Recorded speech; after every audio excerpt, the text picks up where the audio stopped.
Big B and that B stand for bands. If you wanna see some real ass, baby, here's your chance. I say left cheek, right cheek, drop it low this wine. Texas up in this thing, put you up on this game.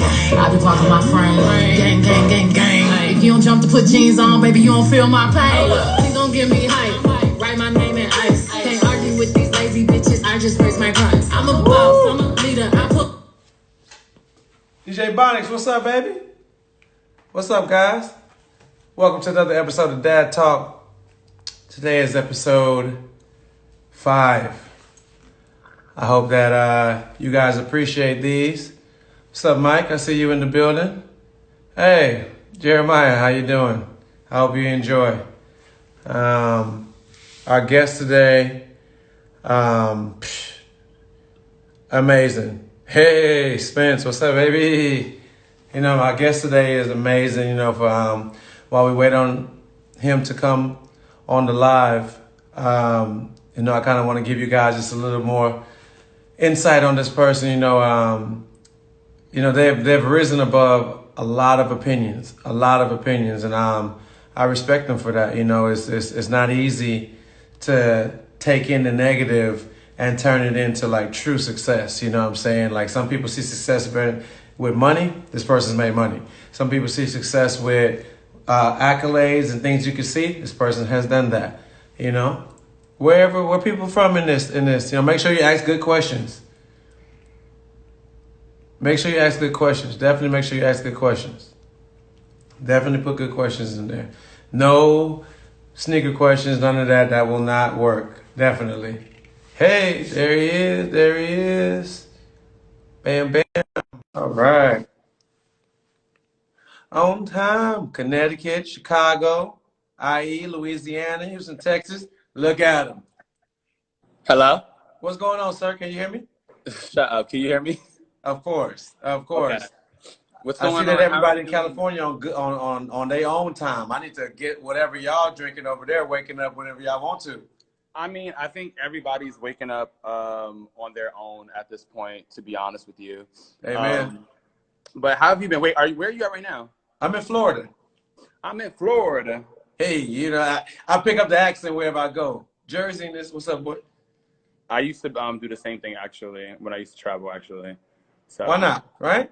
Not even. Sorry if I'm a little out of breath. I was literally trying to learn this dance, and I'm out of breath right now. What dance was this? I can't tell you. I'm going to show you later. Say no more. I'll Say show no you more. later. What's going on, though? I'm beautiful, man. I really appreciate your time. Of course. You know, like I was telling the people, it's only 6 of us in here.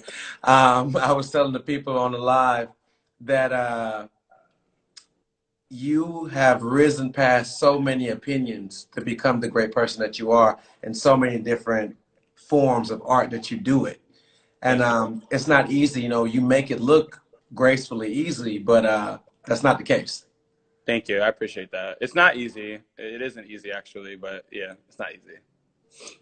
Right. So, you know, how we do it here, kind of like I basically explained to you, is 3 questions from me, 3 questions from you. We alternate. I ask first, second, third, so on and so on. Mm-hmm. Then towards the end, we take some questions from the people watching, if they want to ask a good question, should I say. Okay. So to start it off, I ask the same question to all my guests. Is, do you love, it's a 2-part question. Do you love what you do?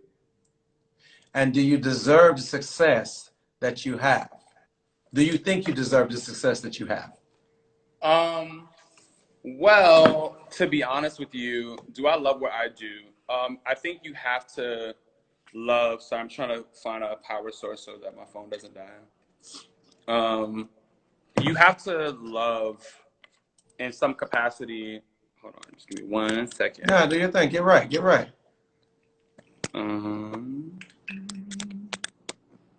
Listen. So prepared. I think this is working. Adequate. They said, "Come on, Shaun, preach to the children." I think that you have to love what you do to some capacity. If that's the case, you wouldn't be doing it. David, I don't know if this is Can I plug this to your computer? Yeah, but I don't. It's not working. Can you help me, please? Thank you. Sorry. You have to love what you're doing to some capacity. To be honest with you, when I started doing modeling, I didn't really want to do it, to be honest with you. I didn't want to do it. It wasn't my passion. I tell people this a lot. I actually wanted to be a dancer, which does not actually fit on the scale of while I was dancing right now. But I wanted to be a dancer. I used to go to Alvin Ailey, and I wanted to enroll in their fellowship program, but I started modeling, and with modeling came time, clearly, and I wasn't able to basically be a full-time student. So I would just go and take extension classes to still keep myself active and to still keep myself in that form of art. But when I started to get into modeling, I did start loving it. I did start finding things that I did love about it. And that's why it comes back to your question. Like, I definitely believe, I definitely believe that you have to love what you do in order to do it. But then there's another question that also comes with that, where there's a lot of people who are doing things that they don't love. And I feel like a lot of people are doing things simply for views and likes, and they're not doing it for themselves. I think that that's a true art that's kind of been lost.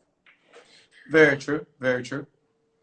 And that second part of the question is, do you think you deserve the success that you currently have today? Absolutely. I definitely not think, I know that I deserve the success that I have.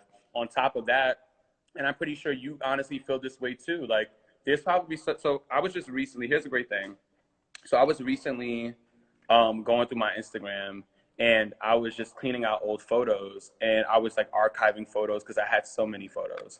I've been on Instagram since like 2010, and I think a lot of people are actually doing this now too. I found a lot of people putting up like old memories, and I think it's important. And then that goes into the other, it goes into my other part of thinking, where I feel like this entire pandemic happened for a reason.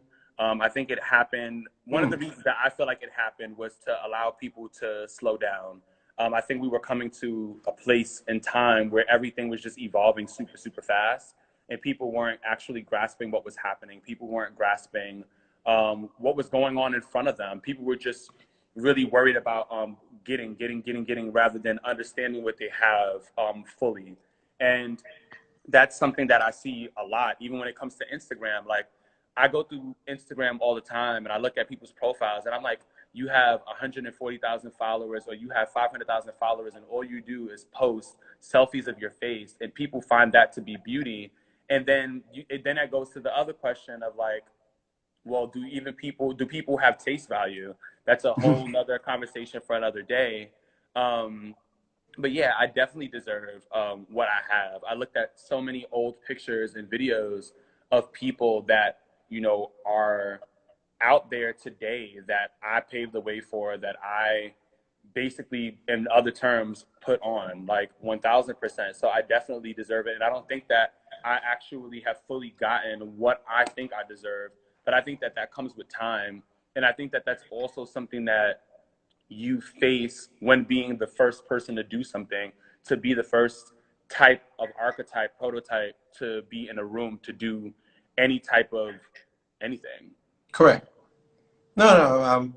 I definitely understand where you're coming from the standpoint of getting your flowers, Period. and it is you're at a beautiful age. I think you're in your later 20s now, and I'm going to be 29 in a few days, actually. right, exactly. So that's a very beautiful age, because your knowledge is the knowledge that you have now is just more seasoned, but you've been aware of this game for the last 10 years Right. of what it's about, so I know that weighs, I can't say I know, but I would imagine that weighs on your mind a lot.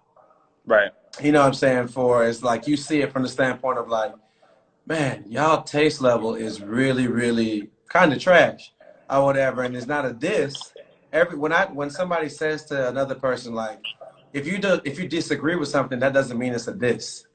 Yeah, no, it's just honestly, you have your opinion. And I think that living in the world that we are today, it's so mundane, or it's like so opposite to have an opinion. In the world that we live in today, just to touch on this, one thing that I can't stand about today's culture, especially with the young kids, control so much. Young kids control so much. And even though, yes, I'm young, and somebody would probably like, oh, you're a baby, I'm talking about like younger kids, teenagers, early 20s. They control so much of the way culture shifts and the way culture even thrives. They do. Like, even like prime example, like on Twitter, canceling. Like, because somebody does one thing, automatically they're canceled, and then it's monkey see, monkey do, and everybody just wants to throw this person underneath the bus. And I think that that's so disrespectful, that you're literally looking at this person who has like worked for decades, and because they do this one thing or speak their mind or say something that's opposite of your beliefs, automatically they're canceled. And then people don't realize that when they do that to people, people don't realize like the things that like anybody who has a voice or has an audience has to go through by consistently pleasing people. Me per se, I like to remain neutral, because if I were to speak my true truth and how I feel, a lot of people probably would not like me.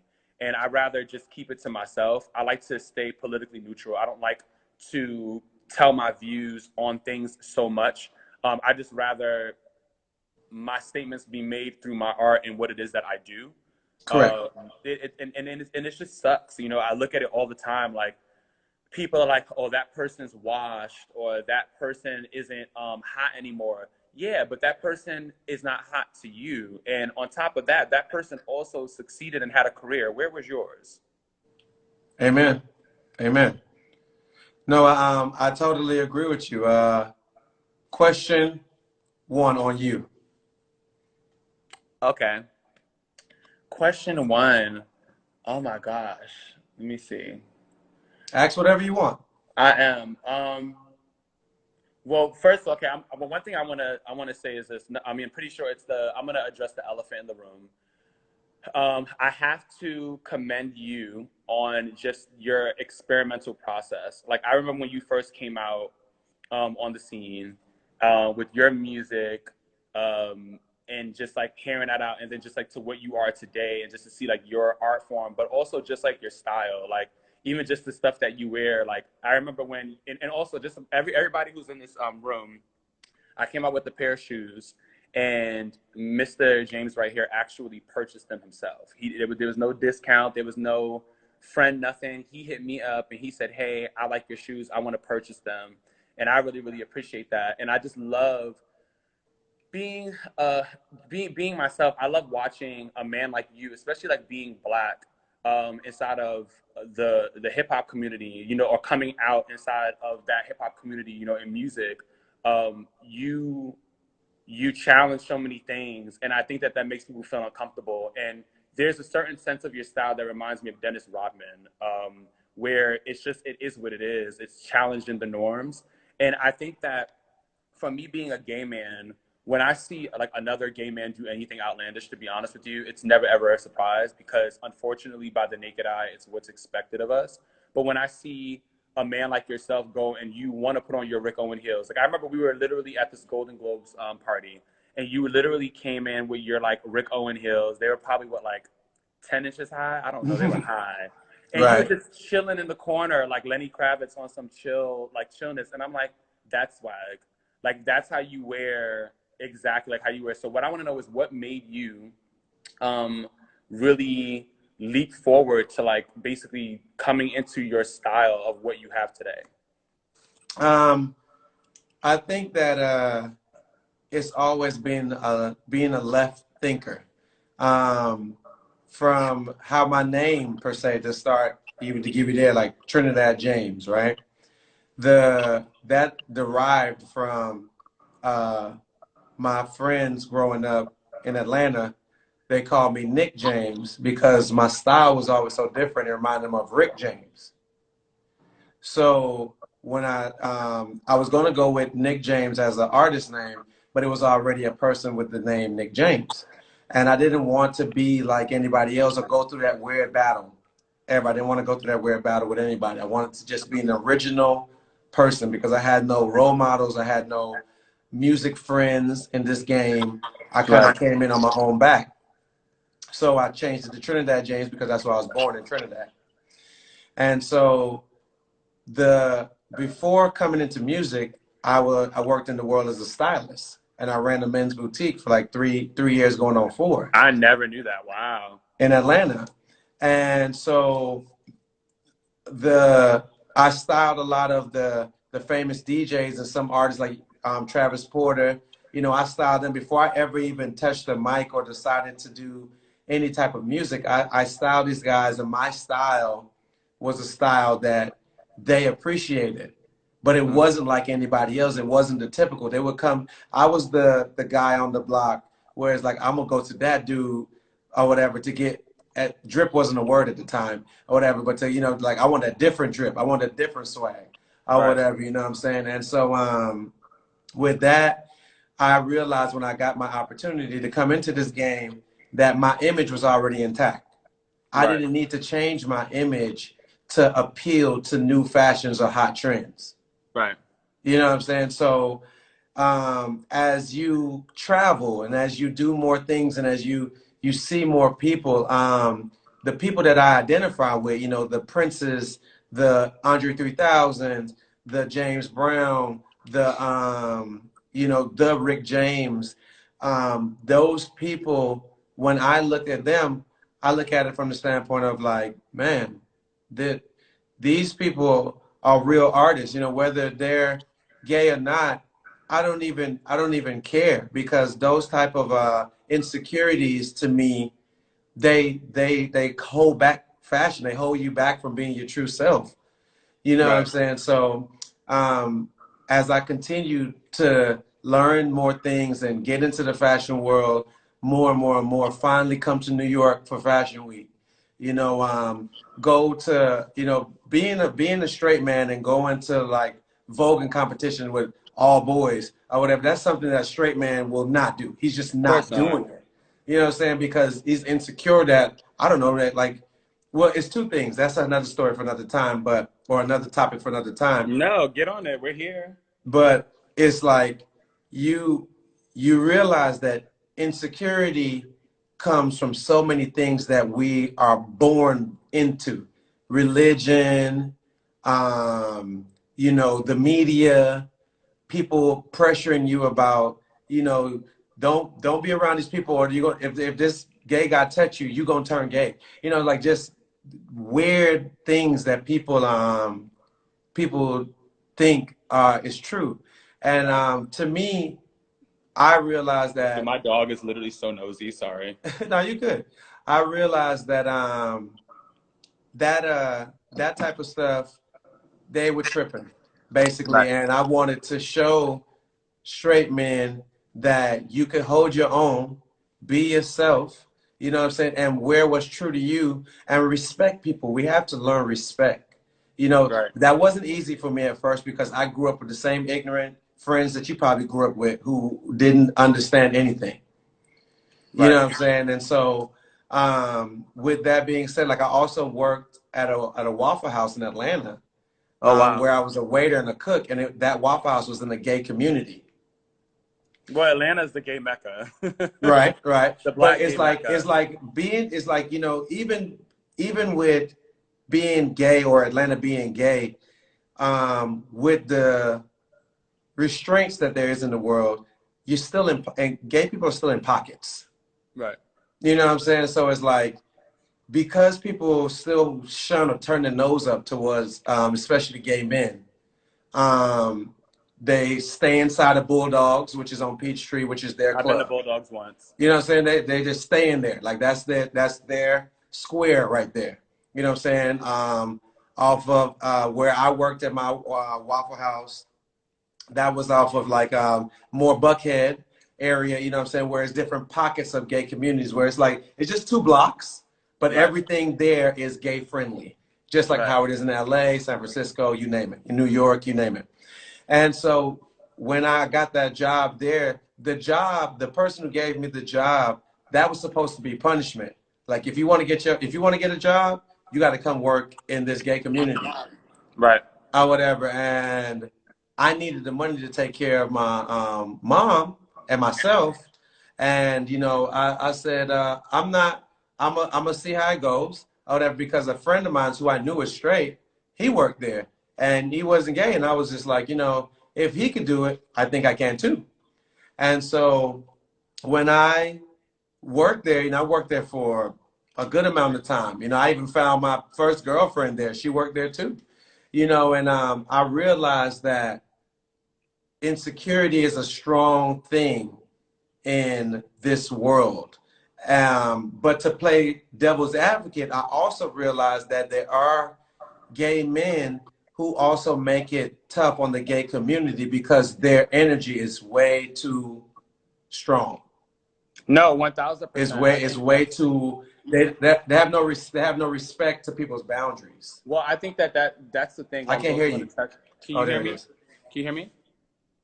I can hear you now. Yes. Yep. Okay, that's something that I was going to touch on actually. Like, as a gay man, like there's levels of both of my dogs. They're so nosy. Like they're just come here. They're like they hear me talking on the phone. They're just like, who are you talking to? Ooh, exactly. I have two Italian Greyhounds. They're like both nosy as hell. Nice.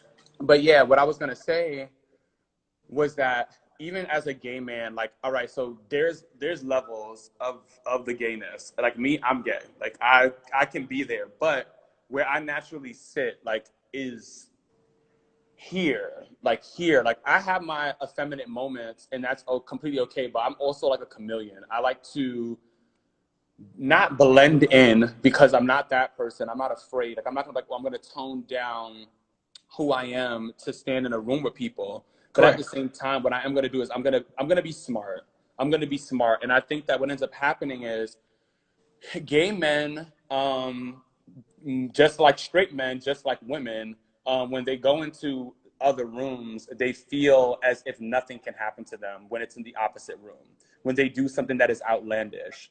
And that's something that I've always noticed. Like if a gay man goes into a room full of a whole bunch of thugs or something that's real hetero, they feel like, oh, well, I'm gay, therefore no one can touch me. I'm going to say whatever, it's a hate crime or whatever the case may be. A straight guy goes into a gay bar and he wants to go and act out whatever way he wants to act out. Oh, he should have known that I was straight. A girl wants to go inside of a club and somebody ends up doing something that, you know, she doesn't like. It's the same thing. And I think that in any way, shape, or form, you have to be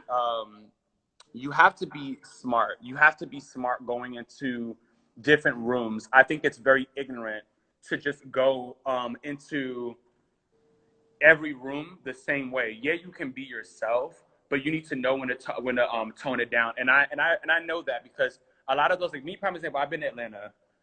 Atlanta was cool, but Atlanta for me specifically is just too much. Atlanta is just a little bit out there, and not even just for the LGBTQ community in general. It's just over the top, and I'm just not here for it. I'm not here for, you know, standing outside of a club with cars that you all probably rented. I'm not here for, you know, standing in sections. I like to dance. Like these are things that I like to do, which is why I love going to clubs. Like me and my boyfriend were just talking about this literally like a few days ago, how I like going to clubs that are very, very neutral. And some of those clubs in LA, a lot of the clubs are neutral, not unless you're going like on a specific night. Like predominantly you're going to find every type of person inside of an LA club, not unless you're specifically going someplace. But I love going to Tennis of the Trees. I don't know if you've ever been there. I heard of tenants. I heard of tenants. They have different nights. I heard of tenants. But that's the thing with tenants, even if it isn't like a different night, the crowd is always the same. It's mixed, Yeah, and that's what I it's love. welcoming. It's very welcoming. You could have a whole bunch of hip hop, urban, whatever the case may be, standing next to very campy, Caucasian-esque, you know, Correct. at moment. Yeah, LA is beautiful. LA is a beautiful place. Next to the trans community with the Vulgars in the back, and no one's saying anything. Like everyone's celebrating everybody. You go to New York, you go to places like Le Bon, or you go to Correct. Downstairs in One Oak, where it's just a vibe of everybody.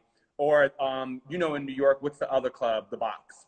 Oh yeah, the box is insane. It's Like, amazing. It's these so are things that I entertaining. love.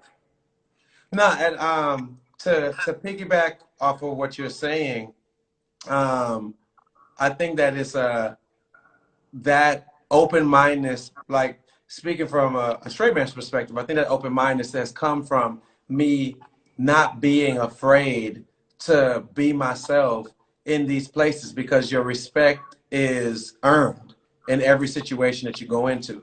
Right. You know, people, it's like a dog could smell fear. You have two dogs, so they could tell when they need to protect you. They could tell when they need to bother you. They could tell when they need to nurture you. This is the bigger one, by the way. Hey, beautiful dog. Hey, buddy, what's his or her name? His name is Kimmy with a K, Kimmie, and then What's up, Kimmy? How you doing? Welcome the to girl's Dad name Talk. is Christ, Kryst. All right, Curtis. Nice. So yeah, that's like to make sure that I answer your question. The experiences that I've not been scared to go into has been what has allowed me to stay confident, also learn. I feel that, you know, and this ties into the question I'm going to ask you next. You know, some of my fashion choices, I've seen gay men wear it first, and I was like, oh man, a straight man can wear that too. But I know that it's going to make other straight men feel like, what the hell? But it's like, you can do it. It's like, for me, I like breaking down barriers, going Right. against the norm, breaking down barriers so that, to me, the world that we will succeed in is a world where we all learn to respect each other, where the world feels like the tenants, the Right. club. You know what I'm saying? Where it's like, just because I'm gay doesn't mean you have to be gay too. You know what I'm saying? Just because I'm straight, that don't mean that I have something against a gay man. You know what I'm saying? It's like we need to be able to coexist. It's very I think it important. just depends on where you go. Honestly, like even like prime example, like reading. I think it just takes a form of development. It also depends on where you are. Like let's also point out the elephant in the room, where like even like people who are in this like this actual like live right now, predominantly probably a lot of them are probably from Middle America, and that's also a different way of thinking. And when I look at people's lives and people are like write comments like just to get your attention, and they Right. write comments, and I'm just like, that right there is the same fuel that people have when they're ignorant in clubs and when they're ignorant towards gays and when they're ignorant towards heterosexual men who do things, i.e., that they feel are gay. Number one, people need to stop associating clothing styles with sexuality. That's the issue. Like, that's the main issue. If this was the 70s, men would be wearing heels altogether. It would be, you'd be wearing heels like if they were Jordans. Big But, facts. and just history lesson, I mean, if anybody wants to even know that, like, heels specifically were never ever originally even made for women, and a lot of people don't know that. Like back in aristocrat times, heels were not made for women. Heels were actually made for men, and the reason why heels were made for men specifically was because it was believed that the higher your heel stood, the higher you ranked.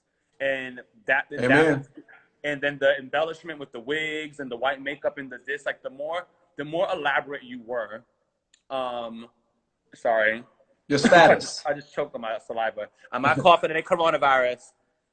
Right. That probably sounds like coronavirus, but whatever. Anyhow, it was the more lavish you were, the more higher you ranked, and it was just like in heels. It Correct. was in makeup, and even like when you look back at like that's Louis XIV. Like, having the fur, like it took like I think like 2,000 ermines to even create his cape, and that was just considered extra. Like he didn't want one with 10, he didn't want one with 20. He was like, no, I want the most because I need to show the world that I'm it. And men need to realize that with history. A lot of people don't like to do their history. Bad enough, a lot of people don't like to go back to ancient history. People don't like to go back to their history even 50 years ago. Men wore heels. Marvin Gaye, Earth, Wind, and Fire. The list goes on. It was like wearing tennis sneakers. Charlie Wilson, you name it. Charlie Wilson.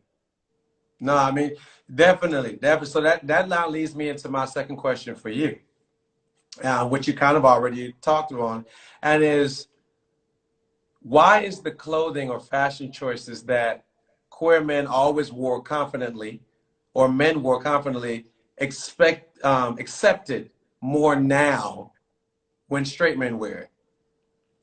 Oh, you mean like why? You mean like why is it? Well, it's in general. That's just the stigma that people of the LGBTQ plus community have to go through in general. Like, for me, to be honest with you, like, I will always.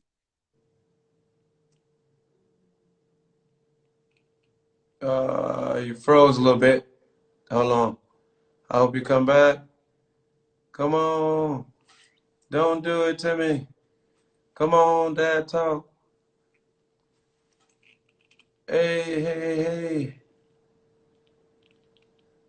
Hey. Yo, yo.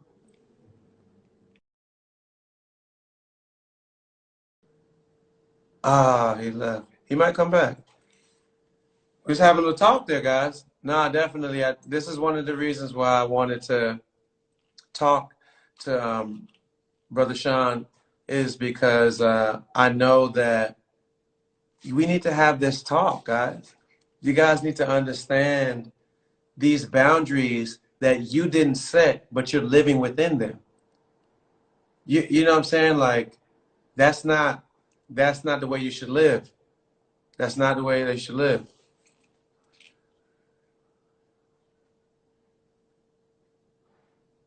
Hopefully he comes back.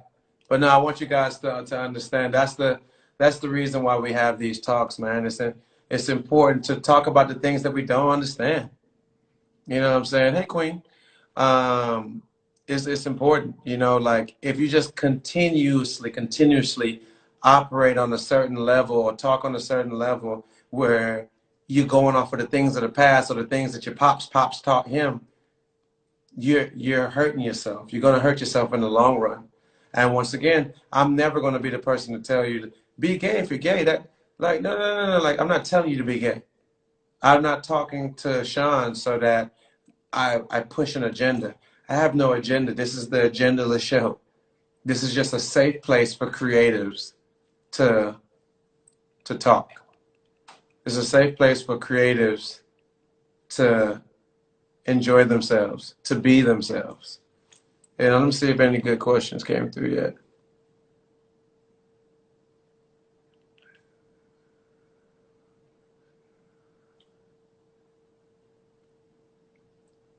I'll answer this in the meantime. Yeah. Yeah, of course. It would be dope for the pandemic to allow new artists to rise. That would be really, really dope, because this is your time. You know what I'm saying? Use any time or any angle to, get right.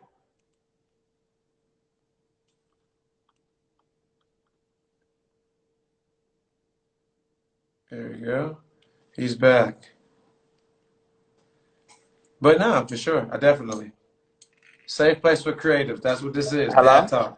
Yo, yo. Hey, buddy. Sorry, my phone, it was like, I guess as I was on it and it's also hot, it said that the temperature was hot, so I have to let it cool down.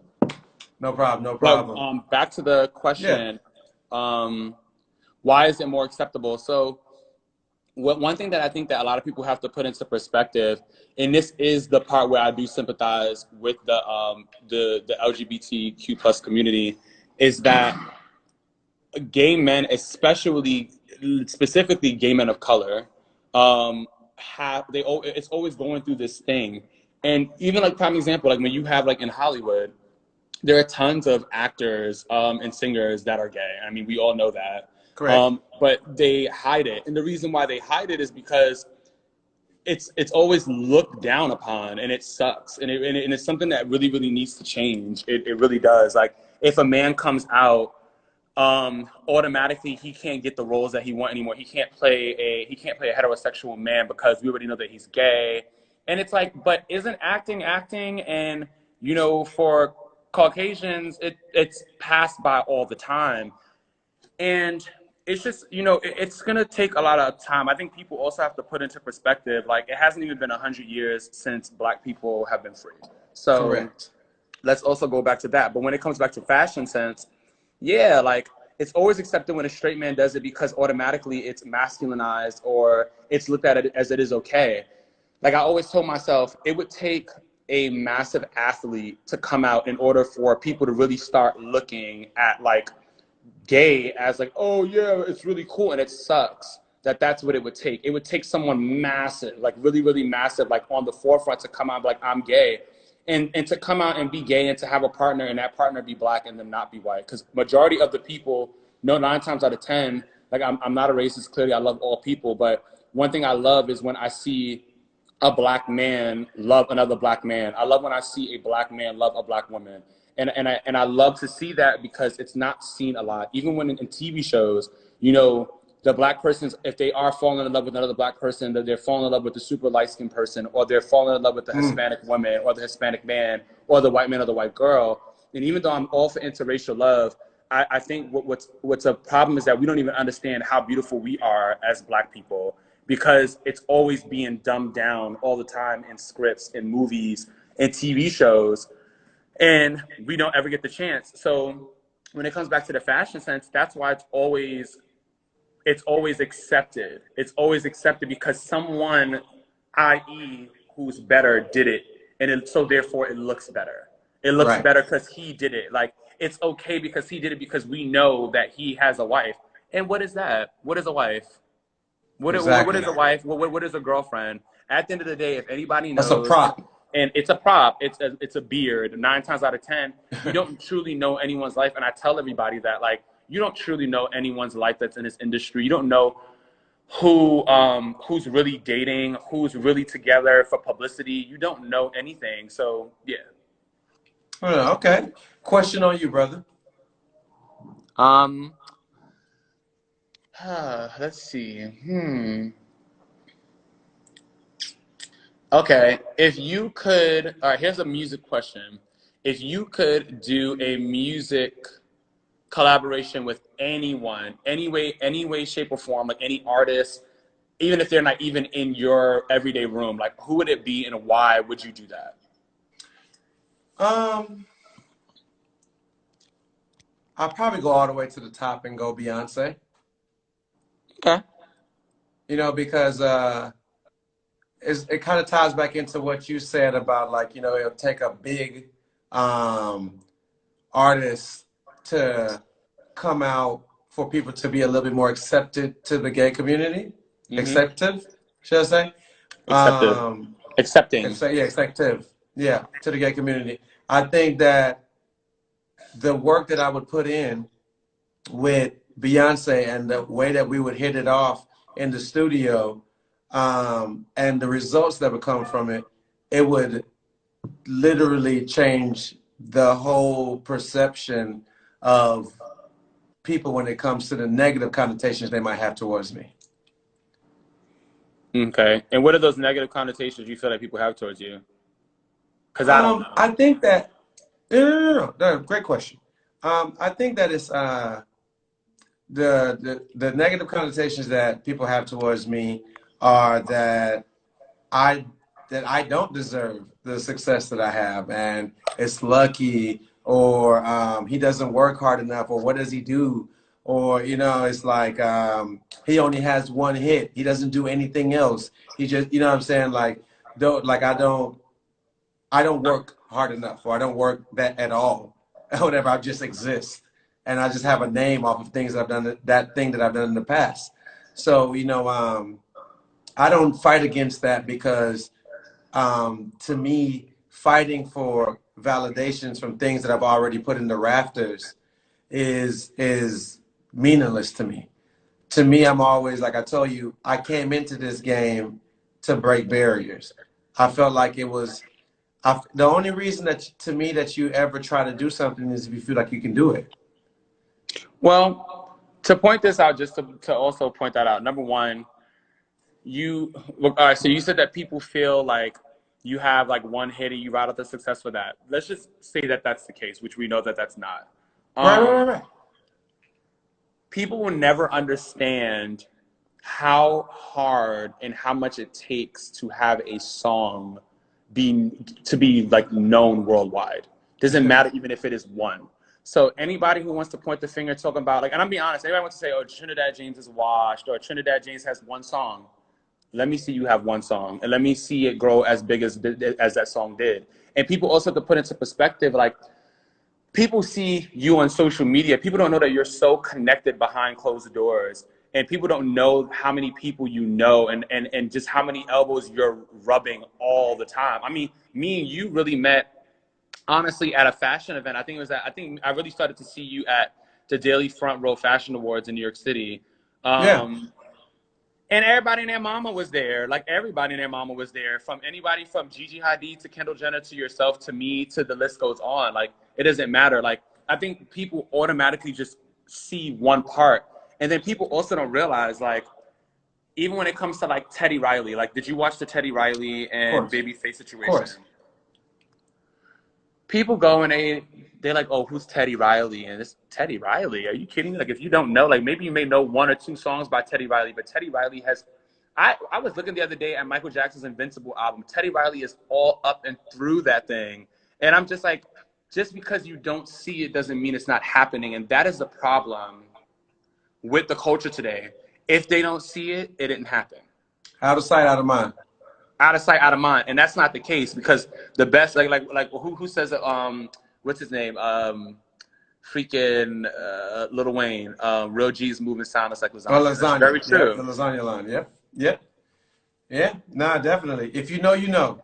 If you know, you know. Definitely. My last question for you is, by being sexually free, right? The floodgates, it's been opened a lot, especially now. For Lil Nas X to walk, a Frank Ocean had to walk. For a Frank Ocean to walk, a Shaun Ross had to walk.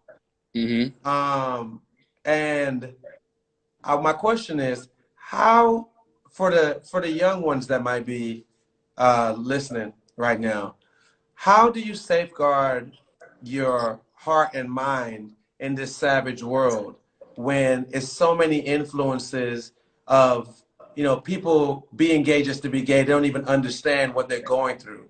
Like, you got people who are super sure, then you got people who are unsure and exploring and figuring it out. So how do you safeguard your heart in the midst of all the bullshit right now?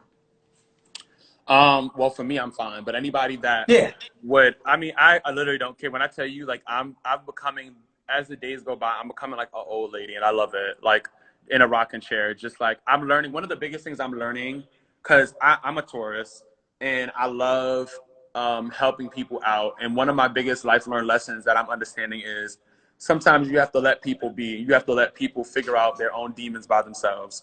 And that's something that's been a very, very hard lesson for me, to just watch people go through what they go through. I'm just looking at people like, oh, you really about to go down that street, even though there's all of that drama down there? Like, maybe they need to go down that street with all that drama. For anybody who is listening that is going through anything of the sort, or whatever the case may be, you like somebody said it down in the comments below, like, if you don't have any haters, you're not doing it. And you have to understand, you're not here to appease everybody. You're not here to please everybody. And that is okay. Like, the mission, first of all, shouldn't be to please anybody but yourself. And as easy as that sounds, I know it's not easy to, but you have to consistently remind yourself that you're only doing this for you. The culture today is very quick to, I'm going to make a vlog and I'm going to put it out because I want to show the world of what I've done. Like, stop doing that. Like, no one cares. Like, I don't care to look at, you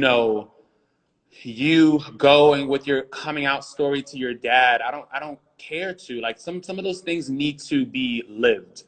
And the reason why they need to be lived is because you can go automatically and have a moment and put it on YouTube. That's fine, but you didn't live through it yet. You have to live through it, and you have to exude that energy. And that has to rub off on other people so that it expands. And it has to become contagious in the best way possible. And people don't ever really realize that. So if you're going through something, like, who cares? Fuck the haters. Let them think what they want to think. 9 times out of 10, people who are making fun of you usually ain't going to go anywhere in life anyway. And that's the honest truth. Everybody who was popular in high school is probably fat now. No offense, even though I love my big people. But it's the truth. Like, they're probably doing things that, they're probably doing things that they shouldn't be doing. They're probably doing things that they told you that you shouldn't do, and you're probably going to end up doing better. You're probably doing better. There's so many people that I went to school with that literally, like, made fun of me and thought that I was weird, and a lot of them are still doing the same thing that I left them doing when I was 15. I'm 29 now. Right. Well, I'm gonna be 29. Ooh, sounds so old. Right? No, I understand. I mean, the story that you came back with the GQ magazine and you rested on a hater's desk and your teacher's desk. That was a great story. Oh, did you watch that? Yeah, of course, Oh I do yeah, my homework, man. that was something too. Listen, that was a thing. Yeah, I remember one of the first big magazines I was ever in was at 16, and I was in GQ, British GQ, and I told people in my school, I was like, I'm gonna be in GQ, and then this boy was like, "Oh, you're too ugly to be in GQ. Like, sit down." Like, it was. I remember in my homeroom class, and then it came out like 3 weeks later because I was like one of the last editors that they shot, and I went and I bought all of these copies, and I brought two, and I took it to school, and I remember when the boy said that like I was ugly, my homeroom teacher laughed at me. So I Right, went which and is I bought crazy. 2 copies, and I slammed one on her desk and slammed one on his desk and opened the page, and I said, "Here's your copy." And they stood there silent. And I think it was maybe I didn't finish high school, and I didn't finish high school because I wasn't a high school dropout. It was that I literally was modeling, and it was becoming time consuming, and I had good grades, AP classes, the same situation, but I was getting really, really poor attendance, and my mom was like, "You're getting all of these poor attendance slips at home. Like, what are you gonna do?" And she kept on getting them. And then one day she asked me, she said, "What do you want to do? Do you want to go to school, or do you like not want to go to school?" And I told her, I said, "I don't want to go anymore. Like, I want to do what I'm doing right now." And she said, "Okay." And I thought she was gonna yell at me, and she said, "Okay." And then when she said okay, that like let me know like I really have to do this. And I did Right. it, and here we are. No, I love that story when you told it. I appreciate you telling it again to the people watching. Your last question for me. Um, my last question for you. Let me see. How do you? All right. I'll also address that elephant in the room. Obviously, everybody thinks about you, and they think they know about you and your personal life, and et cetera, and people think that you're gay. How do you deal with that, like, all the time? Like, how do you deal with people consistently pointing the finger at you and calling you things that clearly you're not? I think that I got to walk my truth. I let my actions um, stand for themselves. A person observing leaves that is just that's an away observation. But if Right. you know me, then you know what's up. Right. So I've realized that, the same thing that you said, and you're realizing more as you get older. You said you feel like an old lady. You know what I'm saying? I feel like an old man. You know what I'm saying? Right. Whereas like this guys, is like, I know what gay is. I know what gay look like. Trust me, or whatever. Don't worry. You keep worrying about what I got going on, or whatever. You worrying about the wrong thing. Right. You know what I'm saying? And then I also had to see it from a standpoint of, well, you keep saying this and you keep saying it. I looked at an interview. It's funny you brought up Dennis Rodman. I looked at an interview from 1996 with Dennis Rodman and Oprah. And Oprah literally badgered him for like 5 to 7 minutes or whatever of trying to get him to admit that he was gay. He even went as far to tell her that she asked him, "Have you ever thought of being with a man?" And he said, "Yeah, the thought has entertained my mind, or whatever, because we think as men, just in general, every man has thought about being with a man." That's what he Well, said. to point that out while you're saying that, just FYI, just not to answer don't answer these questions, but in my opinion, I feel like it is, and then again, this is something that the world does not want to accept. It is abnormal. Everybody in this world has, at some point in their life, thought about being with the same sex to a capacity. Now, that's not for no one to answer here, but everybody has thought to some capacity. And there's a scale on that, and people don't want to admit that because automatically people feel like that associates you with being gay. Me per se. Now there was I don't know who it was.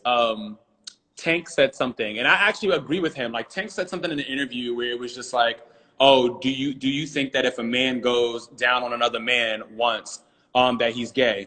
Me as a gay man, my personal opinion, I do not feel that if a man, just a man in general, has sexual relations once, or even let's say if it's twice, let's say twice, I don't think that considers him a gay man. Like me, I've had sex with women. I don't classify myself as a bisexual man. I have had sex with women while as a current day man. I don't consider myself as a bisexual man. I am a gay man. I resonate with being a gay man. I love men. I think women are gorgeous. I think women, God's gift to the earth, but it's not for me. It's not for me. And I think that that's something that people have to start understanding. People are like, nah, dude, when you did something with a man once, you gay. No, everyone has the opportunity to explore what they like.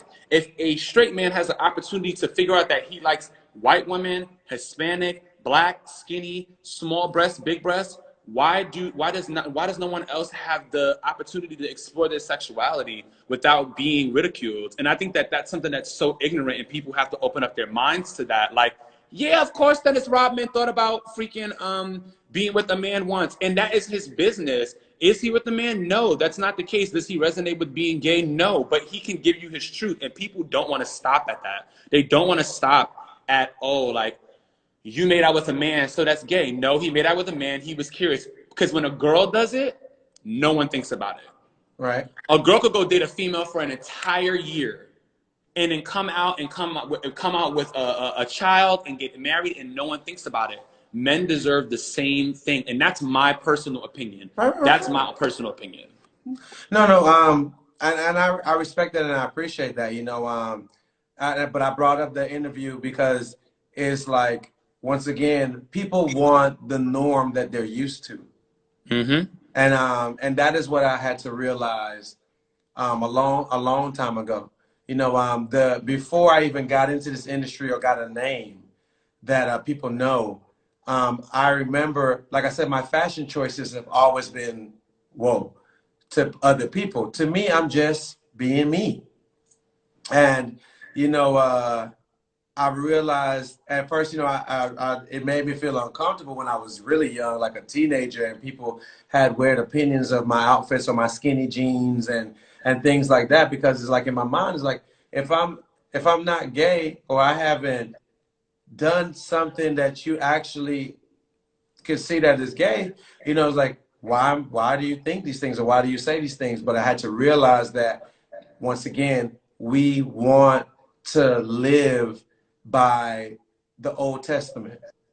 We live and die by the Old Testament, and I don't want to slander anybody for their thinking, but like you said, and I totally agree, and that's one of the main reasons I wanted to have Dad Talk with you, whatever, is so that the people that decided to watch this, is I want you to have an open mind, because the quicker that we can get an open mind is the better that we can live on the same planet.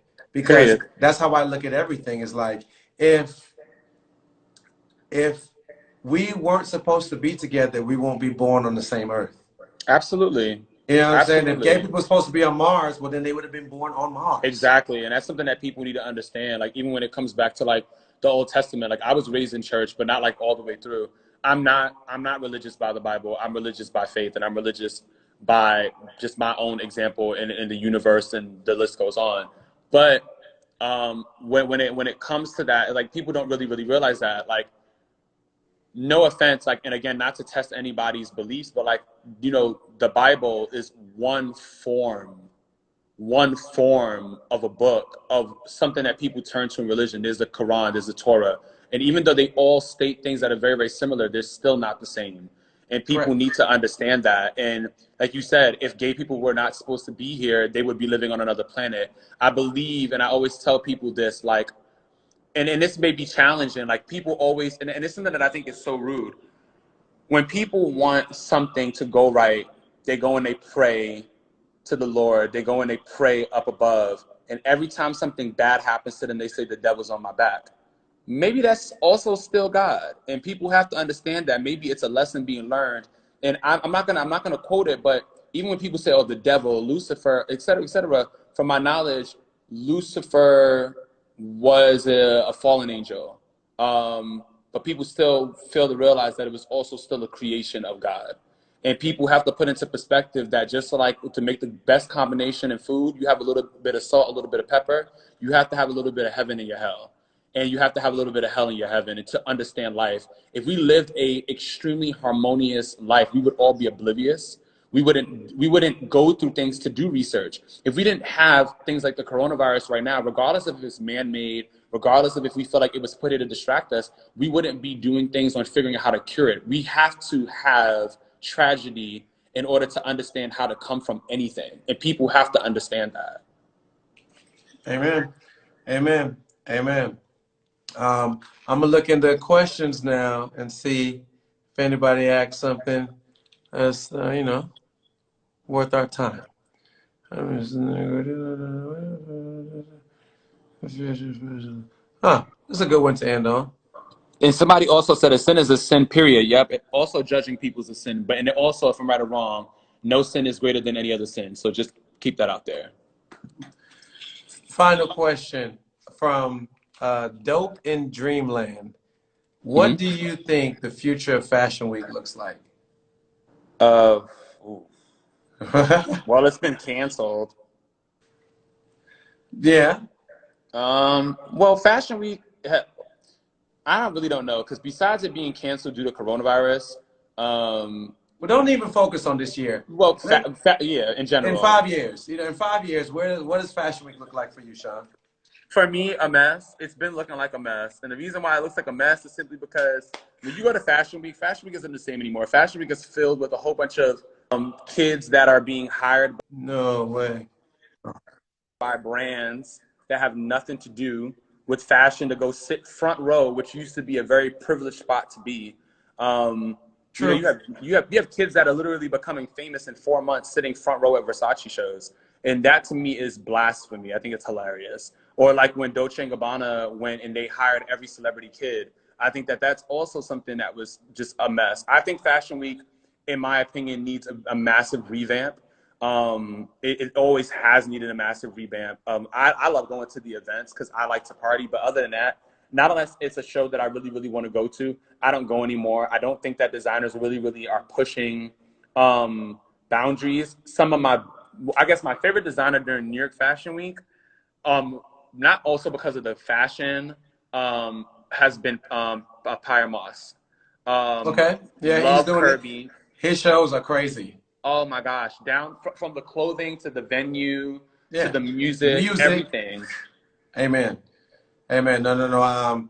I agree with you. I love the point that you bring up of how privileged it was to sit front row, and now it's like if you get 2 million, if you got 2 million subscribers or 2 million followers, you could get on anybody's front row almost. Oh, it's sad. It's and what designers don't realize, I get the beginning concept of it. Like designers would have people who had followers on there in hopes that these people would go and put it on their stories and that they would basically draw attention to the brand.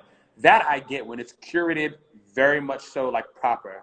Today, there are like people sitting at front row and it makes it look so cheap. It just makes it look so bad. And designers don't realize that. And that's why, in my opinion, that's why New York Fashion Week has died so much, where you have Tom Ford showing in LA, where you have Christian Collins showing in LA, where you have Jeremy Scott or Moschino showing in LA, or other people like Telfar and Hood by Air showing in Paris.